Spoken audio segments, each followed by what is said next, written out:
સુરેન્દ્રનગર જિલ્લાના સાયલા અને ચોટીલા વચ્ચે આવેલા ડોઢિયા બાઉન્ડ્રી નજીકનો ઓવરબ્રિજ ક્ષતિગ્રસ્ત બનતા વાહન ચાલકો માટે મુશ્કેલીઓ ઊભી થઈ છે. હાઈવે પર રિપેરિંગ કામગીરી ચાલી રહી હોવા છતાં પૂરતી સૂચના વ્યવસ્થા ન હોવાના આક્ષેપો ઉઠી રહ્યા છે.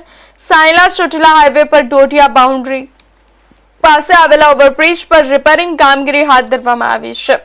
જોકે સ્થળ પર કોઈ સૂચક બોર્ડ, ચેતવણીના સંકેતો કે ડાયવર્ઝનની યોગ્ય વ્યવસ્થા ન હોવાથી વાહન ચાલકોને ભારે હાલાકીનો સામનો કરવો પડી રહ્યો છે.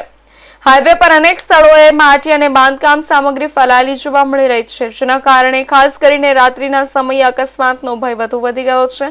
સ્થાનિકોના જણાવ્યા મુજબ આશરે 1.5 વર્ષ પહેલા કરોડોના ખર્ચે નિર્માણ પામેલો ઓવરબ્રિજ અનેક સ્થળોએ તૂટેલી અને ક્ષતિગ્રસ્ત હાલતમાં જોવા મળી રહ્યો છે, જેના કારણે બાંધકામની ગુણવત્તા અંગે પ્રશ્નો ઉઠી રહ્યા છે અને વાહન ચાલકોને હાલ સાવચેતીપૂર્વક અને ધીમી ગતિએ વાહન ચલાવવાની અપીલ કરવામાં આવી રહી છે.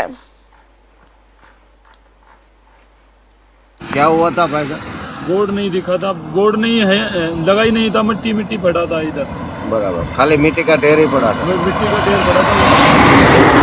आगे कोई डाइवर्जन का बोर्ड या सूचक बोर्ड रखा था उसमें? नहीं, कोई बोर्ड नहीं था. वो एक प्लास्टिक का सा डिब्बा सा रखा था, बराबर. बस.